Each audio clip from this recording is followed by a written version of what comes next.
How you doing? Good morning. Good morning. First thing first, I'm going to ask a few questions.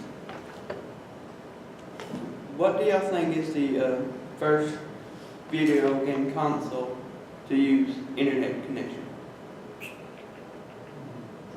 Dreamcast. What was I thought? We'll get to that. First things first, the first gen, the generation. Magnavox Odyssey, released in 1972. It was made by a logical circuit board. Chips. It didn't really have a CPU that we know. And you used little, for the background, you used little pictures you stick on your TV.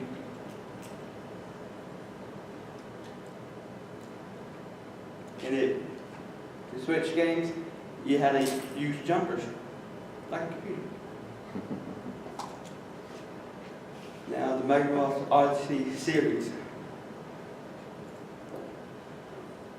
The Odyssey 100, released in 1975, used 4 texted instrument chips. Apparently, it didn't like the way it looked, so it changed to the Odyssey 200. Released in 1975, just an upgrade. I guess it still wasn't happy because they went, this is the email phone form. Yeah. Changed again. No pictures, sorry. And it changed again. Still using the same hardware, just look better. This is a different game, Odyssey 300. It was made to compete with another gaming company. And it did something. It liked to change to 200. Even though I don't know how to count. Use the AY3 8500 single chip design.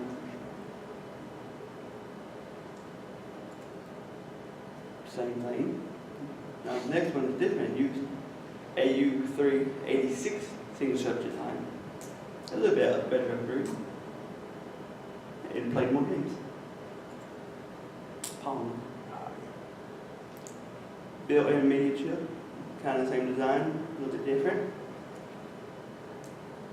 Got sued by Magnavox. Copyright or not. Magnavox didn't go through with that suit because they would have lost money on it. They said, that's a bad idea. And there was Magnavox 300 was to compete against. This changed so much I didn't put it all. It went change, and it used the MOS technology MPS 7600 chip. One of these was used on the Gemini and used media cartridges. Second generation. Fairchild Channel F, August 1976. A resolution of 128 and by 64, with approximately 102 and 58 pixels visible and helped run only 64 bytes of system RAM. CPU Fairchild F8 at a 1.75 megahertz. Media ROM cartridges. Yeah.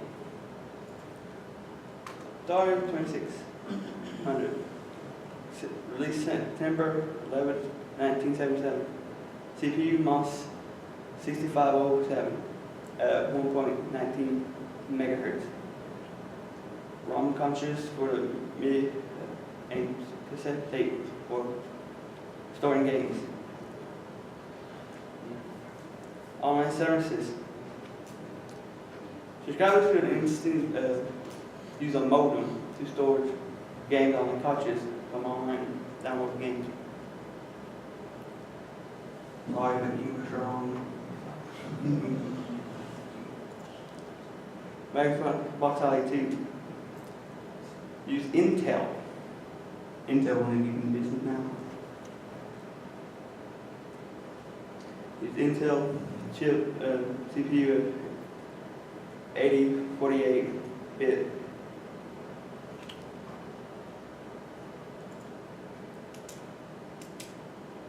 Zilog chip clocked at 178.9 megahertz.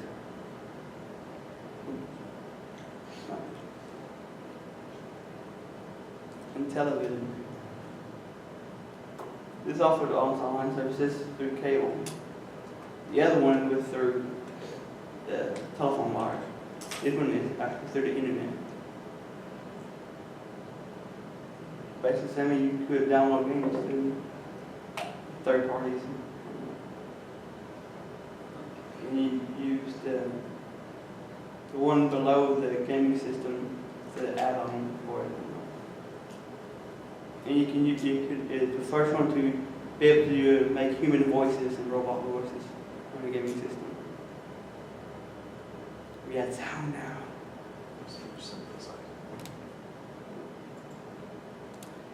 Backtracks came with its own monitor. Kind of big, kind of bulky in a way. Wasn't very fun. But though I gives you 200. These media cartridges as well.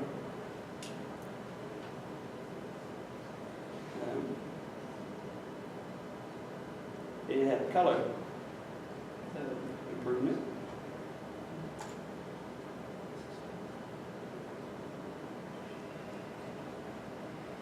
Using a lot of these like Zilog.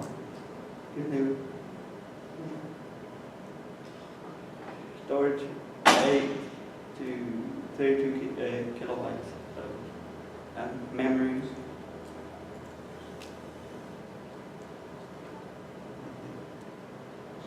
Animation Arcadia 2001. One made in 2000.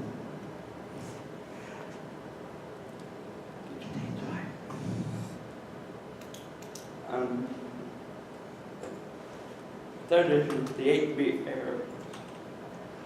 Nintendo came into the ring with the Nintendo Entertainment System, or NES. But they didn't say it was a gaming system, they said it was a toy to kind of fool people. Because before they came, the gaming industry experienced a crash that took out most of everybody else. And Master System.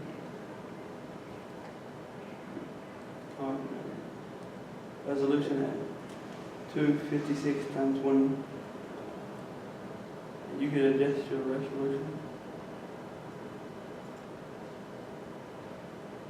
Story came in. Still alive. Yeah.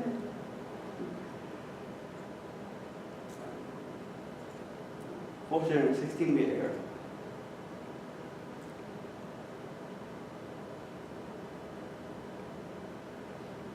Just another farther game system. They don't like some. The one who answered the rings. Sega is still alive.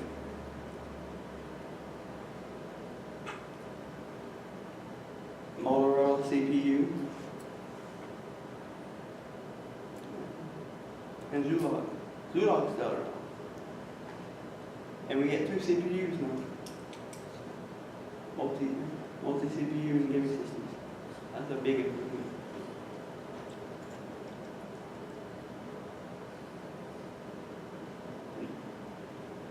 Nintendo had a long online services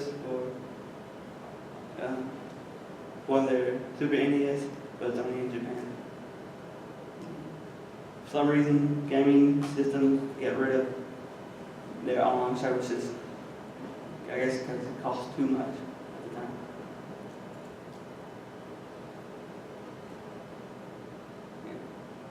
The other game had a main processor and a pro processor.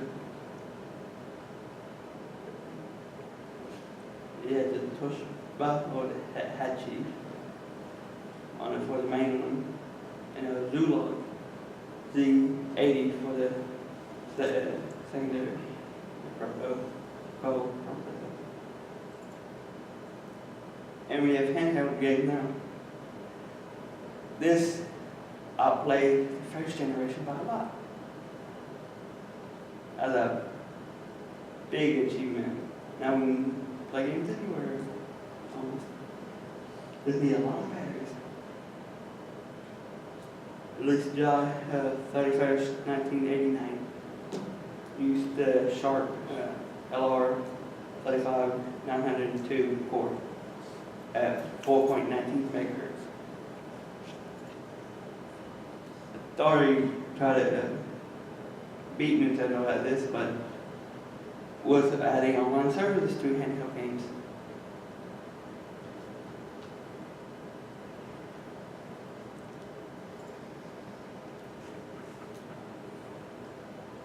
Game Gear tried it, but they didn't really succeed. They still like using the lock. A lot of people do. And so Express tried it. Didn't work out for them either. This generation, the 32-bit era, and the 64-bit era, and the 3D era. 3D, and multiplayer. The first gaming system to use CDs. It wasn't the PlayStation. Sorry, they kind of beat the PlayStation.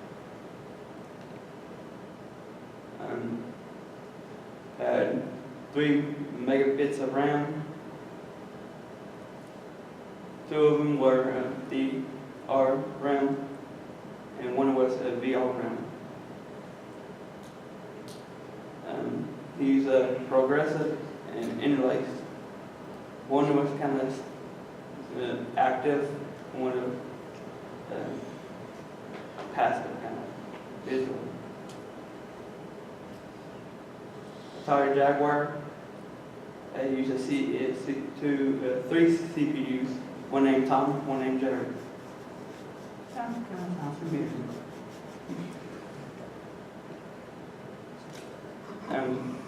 By this time, we're getting way much better resolution and better sound. Sega Saturn came back with their online services. Came back, for the gaming consoles.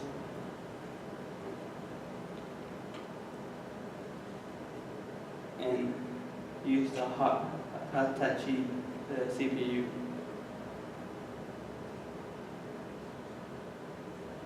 And you can follow using CDs as well. A lot of them don't. They only made it for how many CDs they had. Nintendo 64. My game.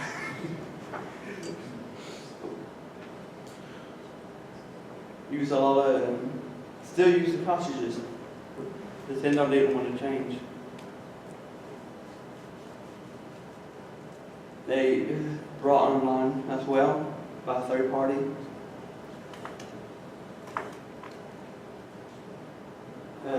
They try to use an add-ons for CDs, but it's only released in Japan.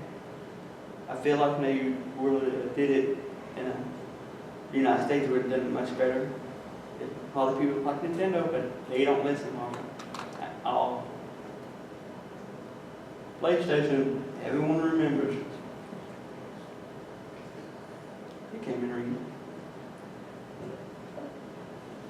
It used much more. It had much more space for games thanks to the CD. They did it right. That's why they're still alive. And Nintendo upgraded the Game Boy to Game Boy Color. Then you can see through it. Still using the Zilog Z80 8 bits. A little bit better processor speed at 8.338 megahertz. 2 processor modes. Sixth generation, the 128-bit era. Dreamcast. A lot of innovation that came out with the first Rumble pack through a video card / memory card / little game card, like a little portable game. It went here. You kind of take it with you, play games on it still, and it would save it. And you plug it in and save all your progress. PlayStation 2 came with online services too. Nintendo GameCube, not a very big success to Nintendo, kind of sort of, but not really. Xbox, Microsoft kind of gaming ring. Where were you the last generation? Offered online services as well. Game Boy Advance.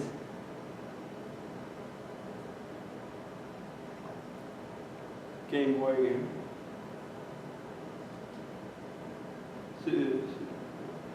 Game Boy Micro. This could fit in your hand, like the palm of your hand. That's how small it was.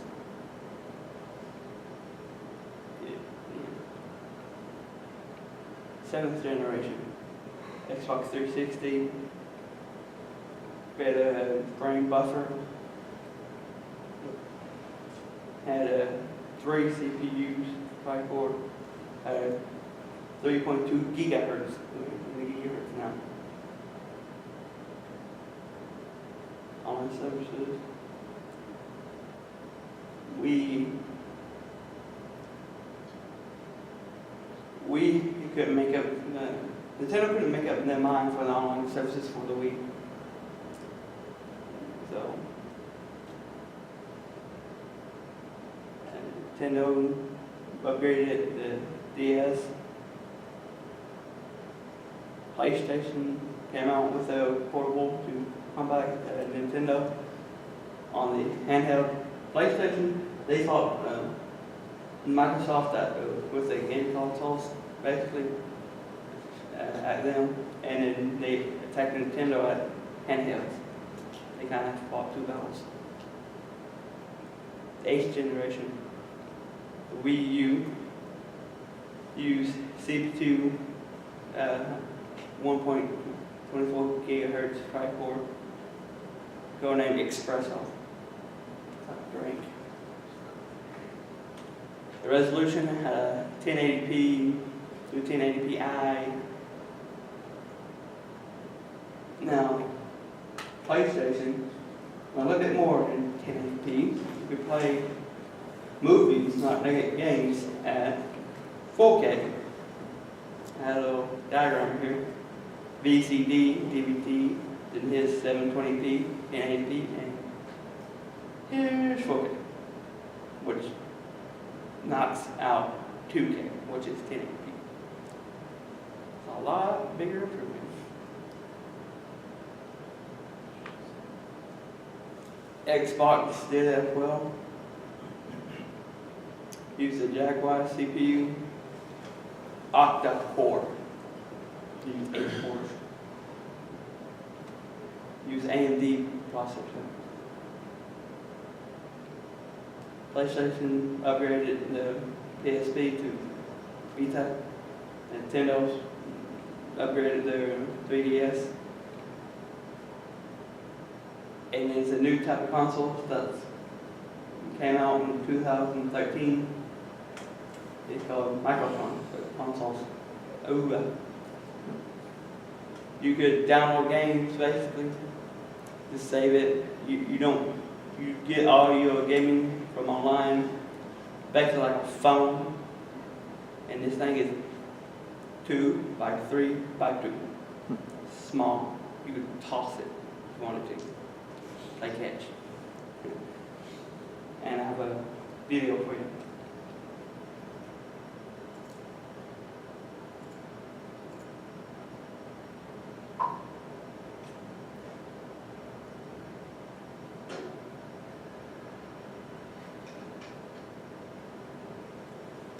This is a grandfather.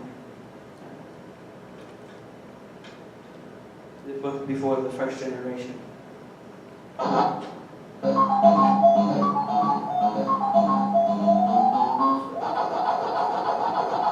Arcade era.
And the future.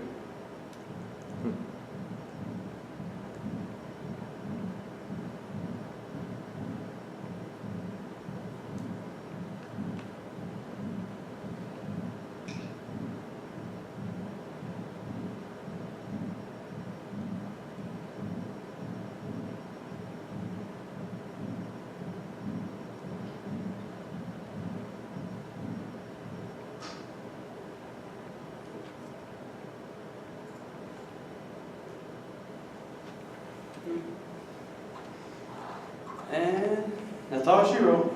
Won't be. That's all, folks.